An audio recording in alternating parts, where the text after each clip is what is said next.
And a bigger question I like to ask people is, what do you want to be known for? Mm.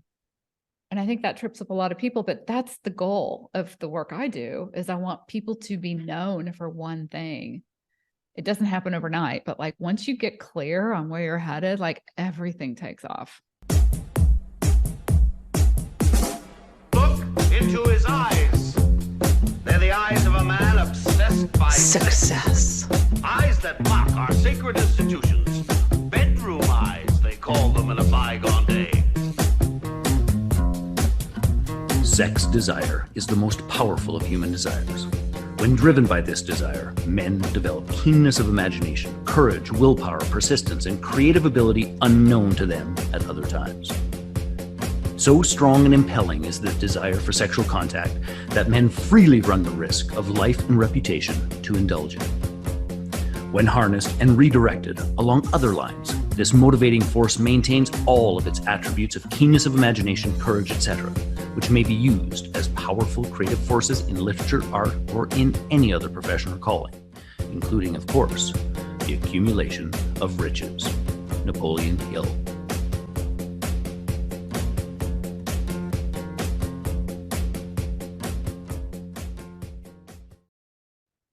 Hey there, peeps. This is Michelle Nedelec, and I'm super glad that you're here with us today because I'm here with my most amazing guest, Deb. Deb, thank you so much for being here.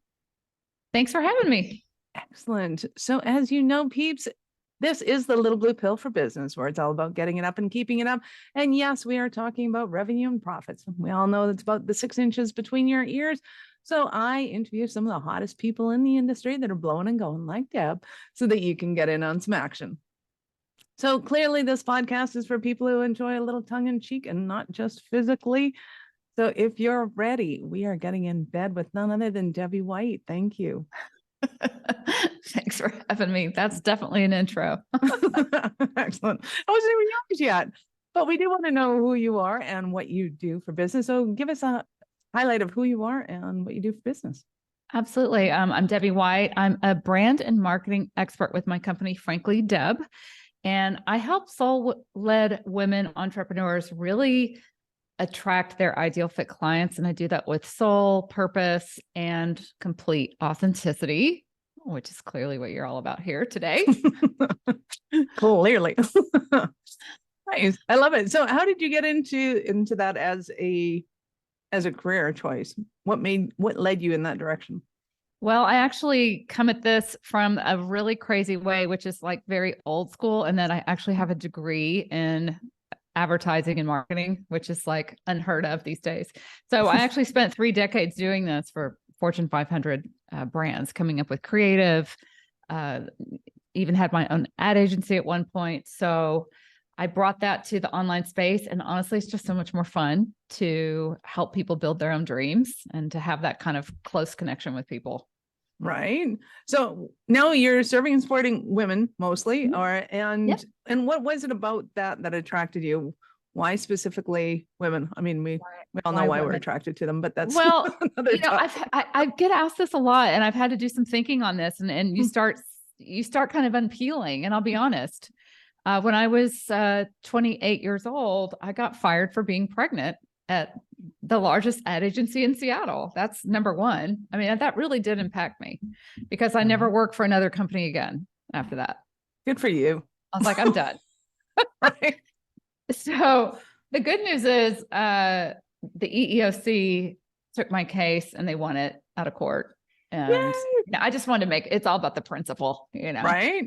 But I mean, let's be straight here. When I was pregnant, I was completely insane. I had baby brain and I couldn't think more than 5 seconds in the future. And I was like, okay, I can't work anymore and I'm not going to work anymore. My sister, on the other hand, worked until Friday at 5 and had a C-section planned for Saturday at 8. I worked right up until mine. I ended up freelancing. I did way better freelancing, made a lot more money and never went back. And and I worked right up to mine. And then I did take more time off and do things my own way. Like, but that was the beginning, truly the beginning of my entrepreneurial journey. And that was quite a while ago. Nice. So, and I don't think people realize how much freedom there is. Like a lot of people are bashing entrepreneurs right now for going, oh, and you bought yourself a job. Yeah, but Mhm. that job is way freaking better than working for anybody else ever. Let's Yeah, just get I'm not that going to straight. fire me for, being pregnant. That would be like a miracle at this point.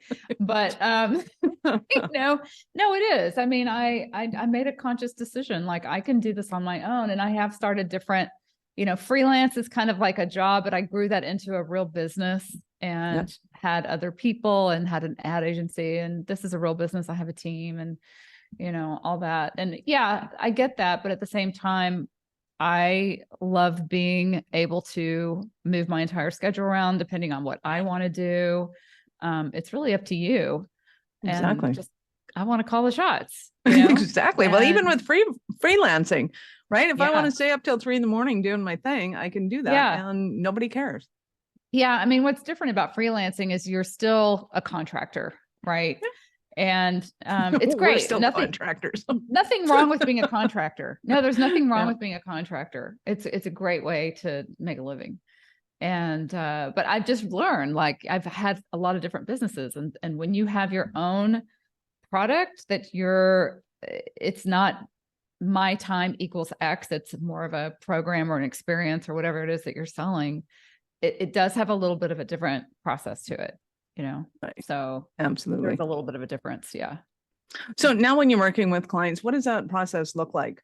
How do you help them to navigate those waters? Yeah. Well, I start everyone through a 5-step system, no matter if they're, whatever stage of business they're in, they have to go through the same system. And yes, it was the same system that I honed working with all these Fortune 500 clients. But I started with purpose. So we start there because as a business owner that's been doing this now for, 29 years, if we aren't so on fire about why we do what we do besides the paycheck, chances are like the runway will just kind of abruptly like end. You'll hit walls like, what the hell? Because it's difficult to be an entrepreneur. I mean, let's face it. But we just talked about the rewards. There's great rewards with it. Incredible freedom, but there's a lot of work as well. Well, And I also realized that when I was in the wrong position in my business. So even though I've been self-employed since I was 23, my sister fired me. So yeah, I know I'm unemployable. There's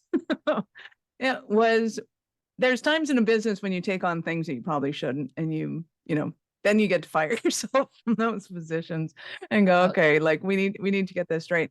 And I think a lot of times entrepreneurs don't realize that thing that is like water to a fish is the thing that you need to be doing. And then the business can sail. But oftentimes we start a business going, well, hey, it's a great business. There's a need for it. There's a want for it. And, at first or at some point, I'm going to have to step in and do what needs to be done. It doesn't mean I'm going to, hold this position forever. Yeah. I mean, there's so many ways of going about starting a business, but I think what I've learned, I've started 6 now. This is my 6th one, is just what you just said right there. I call that your X factor. Is what is unique and different about what you do? What's your superpower? What's your thing? It's usually the thing that comes so easily to you that you discount it. I see that all the time. Like the thing that really can make, and I look at people's businesses as a brand. That's my background. Like, let's position your brand so that you are the only choice for your ideal fit clients, right? Well, in doing that, we have to get really clear on what is unique and different about you and your brand. And most people will sit there and look dumbfounded, like, I don't know.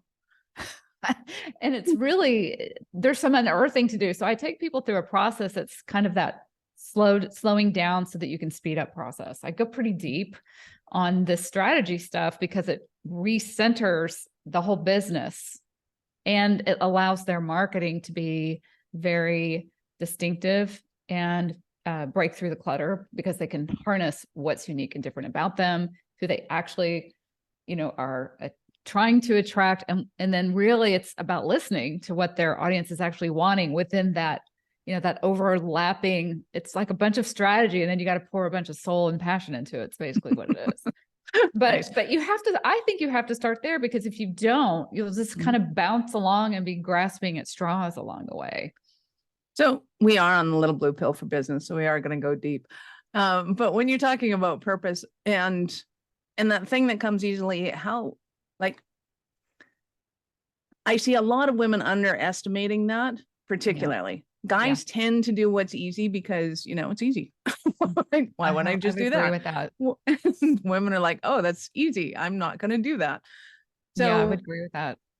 when you're looking at that, I have purpose. I know it comes easily to me. How do I start to market that thing as, hey, that thing I do really easily? Come sign up. Well, it's kind of like the Venn diagrams, the 3 circles, and you start overlapping. Like, what is my purpose? What is unique and different about what I do and how I do it, and who's my target audience? And you kind of overlap all those and like, okay, well, within the middle of that overlap, there's not another brand just like that because there is no one just like you, right? So how can you kind of highlight some things and really take the time to actually position that in your marketing, like actually talk about it? And just to circle back, you're absolutely right. I think women have this idea that, maybe we feel like we have to work really hard at things. Maybe that's particularly true because of the workplace was so, like, at the time I came up in business, there's a lot of men, like, we have to just work really hard to prove ourselves. Maybe that's true. Maybe it's because we're perfectionists. Maybe it's because we think to do something well is to work hard for it. All of those things, cultural, different things that drop in on why women can't seem to grab the thing that's easiest to them and men just kind of flow in that respect. We do get in our own way. I think the biggest roadblock to success will always be ourselves, will always be our own mindset. And a lot of the work I do is helping reflect back with a group of women, with each other, and realizing like, oh, this is a thing I do really well. Oh, this is like a thing. It's like, it seems so simple, yet we often can't see what's right in front of us.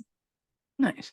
Well, and I know that not everybody's as crazy as me, and they're not going to start the little blue pill for business, announcing to the world, yeah, my mind's always in the gutter. Let's talk business strategy and perversion, because, that's just fun. But if somebody has that thought and they're like, oh my God, Debbie, no, that's a little overboard. I don't know if people are going to respond to that. People still want you to be conservative. People, business is still business. What do you say to that? Well, I think social media blew that right up, first of all.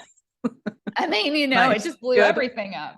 Like, forget all the stuff, everything from, the classic, it started with casual Friday dress code and then blew up with social media. I mean, everything is so different now, regardless.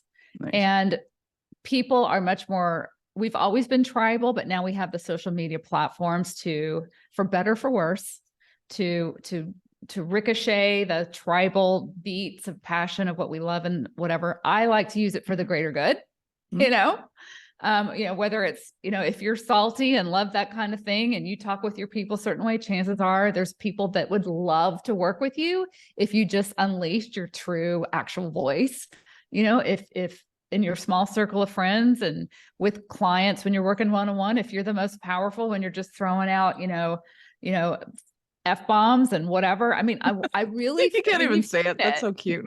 You've seen that. I know, F-bombs. Yeah. So you've seen that though. It's like, be yourself. Right. I mean, that's part of it's not the whole puzzle, but it's a big part of it. And I feel like women do a lot more filtering, of perfectionism and what I'm supposed to sound like. And I'm not saying guys don't, because I think that there's definitely that going on with the guys too. But I just see a lot with women. And there's just so many layers of shit we got to peel back to get to like, all right, let's just talk real. You're talking to one person, first of all, with marketing. And I think we forget that. I think that, I think a lot of people forget that. They think I'm up on a stage and I'm shouting out to the masses. And it's like, no, you're talking to one person, like how you normally talk, like for real. And it's like, well, that seems too simple. I'm like, I know. It is. I mean, it's that stuff. It's just like getting comfortable with the whole process and understanding, well, what are you really here to do? And a bigger question I like to ask people is, what do you want to be known for? And I think that trips up a lot of people, but that's the goal of the work I do, is I want people to be known for one thing. it doesn't happen overnight, but like once you get clear on where you're headed, like everything takes off. Nice. Well, and I kind of compare it to being on rails versus being on a road. And it's, yeah, you can go different directions when you're on a road. When you're walking, you can go in any different direction. Once you've kind of nailed it down, you're kind of on the road. But once you've pinned that thing down, you're on rails. There's no left or right. It's, you are there, but you can go so much faster, so much easier, so much, carry so much more with you. And it's, people want the flexibility of being able to go in any direction at any given time, but your audience really doesn't want you to. They want to know what you're known for. Yes. I'm Yay. clapping. Yeah, that's honestly, I think that's the most common issue. And when I see like people going off the rails, that's such a good analogy because we all know what that is. And when people go off the rails, it's just like you said, but I want to go to here and here and there. And oh, I want to show everyone, hold on, I got to show everyone my puppy photos out in the corner. And I'm not saying you can't do that, but I don't want you to be known for that. You know? Exactly. So, right. Like, so we have to stay, on the rails. That's a good one. That's exactly what it is. Nice. So what else is somebody going through that they're, okay, they have their, either they have their business or they've been doing it for a while and they've hit a roadblock. What's your preferred kind of clientele? Is it the ones that have been mucking around for a while? I like the ones that have been mucking around for a while because we can make drastic changes in a short period of time. And that's always very rewarding. I like people that already have some sense of business acumen. I can teach business too, but like I like to move quickly and then people like to get results, right? So there's always ways of doing less better. And I think that we have to start doing less better or we're all just going to burn out, everything, all of it. And, it's really, there is no one way, but I love working with people that have been doing this for a little while, or maybe they have a pretty strong corporate background and they've been killing it there and they have some massive expertise, but they need to learn they tend to be quick starters too. Yeah. Map it out in the online space. Nice. Yes, they're super fun. So give us an example of a Cinderella story of somebody that you've worked with. Okay. A Cinderella story. I have a couple. I have several. I'm trying to think of which one. I have a Cinderella story of a client that came to me and she had been mucking for like 20 something years. That's a good story. She has a yoga apparel brand. In fact, this is interesting because her brand, it's ancient language, is the very first yoga apparel brand that you can even find anywhere. Like she was the first one to come out and say, this is a thing. Wow. And she kind of got Lululemon must have really pissed her off. Yeah, right. I know. Lululemon, all the things. Yeah. I hate it when I find my idea on a shelf somewhere going, oh, yeah, so sucks. Right. So she really kind of specializes in the helping boutique spas and yoga boutiques with having their own in-house, t-shirts and hoodies and maybe matching little pants and like all that kind of stuff. So she's got a really good niche, right? But she wasn't owning anything about why you, what's so unique, what are you known for, like none of that stuff. And she did not understand social media. She was like, I don't know, so I mean, it's really fun to take something that has so much heart and real background story to it. She got into this healing herself through yoga, through she had a massive brain injury and she like healed herself with yoga. So she's got this really cool story to tie together, and then getting the story out there on social and then watching her go from, okay, she started at like 200K. And I know the month before last, we were talking numbers and she's like, okay, I've hit my first $50,000 month. And so she's like setting sights for 7 figures. And it's not just that, like she's very aligned in her purpose. She's really all about, she wants women to feel seen, heard, and her audience, is mostly women. It's mostly women 40 plus. And we just got really clear on that. And that's how she has massive customer service. So she's really pulled all that languaging into her brand. And as she says, I feel like I live and breathe my brand now. And I never even knew what that was before. So that's really fun to watch. That kind of growth from the inside out is really fun. Nice. I love that. And that's such a great expression to breathe your Your brand, because I think too, when I first started in business, it was the difference between a salesperson and an entrepreneur was salespeople, even if they're on 100% commission, will speak about their business during business hours. It's like whatever those are. Entrepreneurs about just, this is me, this is my life, this is who I am, this is what I'm all about. And the conversation never really changes. Yeah. But I also think that it is that expression of oneself. It's that we've always been having that conversation. We just didn't realize that it was business related sometimes. Exactly. I think the biggest surprise, I would say, when people work with me is they'll say, okay, first of all, this is way more than a marketing course. Like you need to put that like on the front. Warning. Warning. We go deep in here and you're going to have a lot of personal growth. And I don't know how to help someone with their marketing any other way. Like it's, to me, there is no, here's the marketing department. Okay, close everything off. Nothing personal, no business, just marketing. It's all related. It's all Well, related. especially as entrepreneurs, it's you, yourself, and you, and how you do everything is how you do anything. It's the So whole thing. guess And what? it's like It's the when whole you thing. up level all of it together, what's going to happen? You're going to have incredible growth. And that's going to include your business and your, your income and all that. So I don't know how any other way to like pull them apart. I think they all go together. And it's just so much more fun too. Because when Right? when you know what you're here to do and you're so excited to tell everyone about it, your marketing's more fun. Right? It If you're is. having more fun, the audience is probably having more fun hearing it. And then they're probably like, I might want to work with her. And just, it's that whole thing. Nice. I love that. So what are some of the stumbling blocks that somebody might be having and that they're listening and just going, oh, Debbie, I need you so badly in my business? Oh, I hear they're probably, the listeners are probably thinking, I do not for the life of me know what I should be posting about. I keep trying different approaches and I keep changing, and social media is changing constantly. And I really don't even know what to do. I hear that a lot.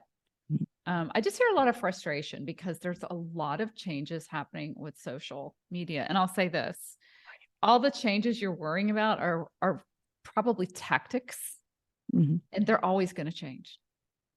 And so don't over worry, and don't also try to like stay on trend. It's more important to get the foundational work of what am I even all about?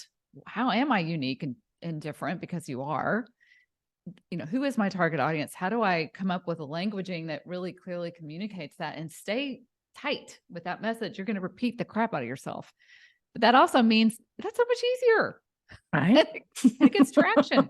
I'd rather see people do that. And then just the tactics, they're going to change. Yeah, you need to learn some of them. They're going to keep changing. Video's not going to go away. Audio's not going to go away. The more real life we can get with people, we're humans. We prefer that. But mix up things too. I say play to your strengths as well. I'm getting into another question, but you clearly like to talk. You're a great podcaster, here on the Little Blue Pill. And, that makes it very fun for you to create this content because it's fun for you to do. So I think we all have to look at what do we enjoy and what's the best track to get on, to use your analogy, to deliver that message. Because I don't think people realize that once they start getting excited, they're so much more fun to watch.